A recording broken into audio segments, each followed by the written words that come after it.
Good morning. For my Watchman Wednesday report today, I'm going to be talking about a book. The book is called Here We Are, Feminism for the Real World. It is edited by Kelly Jensen, and this book concerns crossing the lines with the feminist approach or with feminists in general, and let's take a look at this. Escambia County, Florida has one book of this title, and it is at West Florida High School. Santa Rosa County has this book available in the middle grades at East Bay, K through 8, Gulf Breeze High School, and Navarre High School.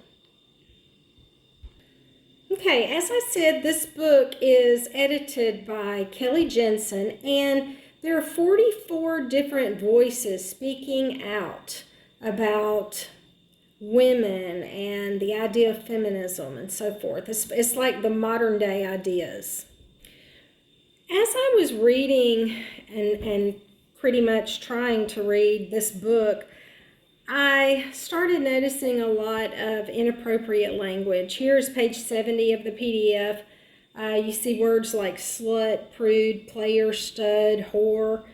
And of course, the whole page is talking about how some people see their worth in somebody else's connotations, words.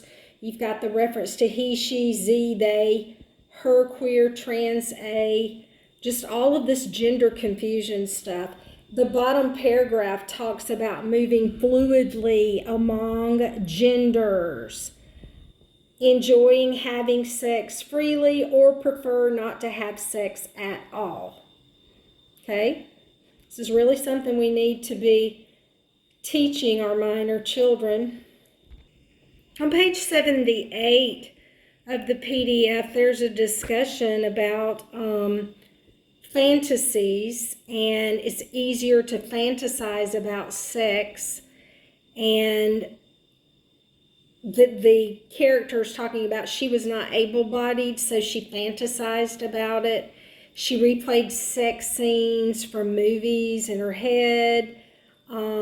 Sometimes you'd insert yourself in the scene, sometimes not. You felt guilty either way. You would touch yourself, but it was always fast and quiet and hard to enjoy. After you'd worried you had done it wrong, and then you'd worried that it was wrong to do it at all. Of course, this reference to masturbation. She continues, you didn't know if other girls masturbated. I can tell you now that many of them definitely did, but you knew no one expected you to do so. So there's that intersectionality. You're breaking the mold here. On page 82, she goes into this discussion about, is there a difference between sex and gender? And we're heavily schooled on that. Of course there is. Page 165, at this moment in your life, you've French kissed 3 boys and you've touched 1 penis. And then she skips on down. Brace yourself.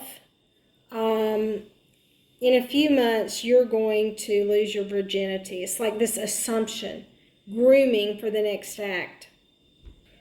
Here, she, and when I say she throughout here, I'm talking about whichever voice is speaking of the 44, allows for multiple partners and commitments, as if that's okay. So it's good to have those multiple partners, which totally violates what we try to teach in our curriculum as far as sex education. On page 198, she talks about she and her boyfriend finally had sex, very awkward sex, although it does get better. And she considered herself, was she a bad girl or a nice girl? The paragraph before that, we see this little discussion about vaginas, penises, orgasms, pubic hair. Okay, all that I've shown you is nothing compared to what I'm about to show you. On page 272 in this book, at the end, this editor gives us an entire list of books that she thinks the reader would be interested in, and then websites. Now, our districts have made this available to our students, our minors. They've purchased these books and they're literally advertising these websites. So I decided to click on a few. Let me show you what I found. The very first website that I clicked on, look at the headlines. 6 easy steps for effing your friends without effing up the friendship. You can click on the article and read it. Look at this one. What does it mean to be a top or a dominant in lesbian sex? How about this article for your middle school kids that is being provided over there in Santa Rosa County? The formerly poly 40-somethings who you hauled into the best, wettest sex of their lives. How about some sex toys? This is also on one of the unvetted links. I can even click on this one and read an article called An Obituary for My Departed Vibrators. Let's see what it says. I started using vibrators when I was a man, before I figured out that being a man was a terrible idea for my mental health. This is inexcusable. This is pornographic and someone should be held accountable. That's that website right there.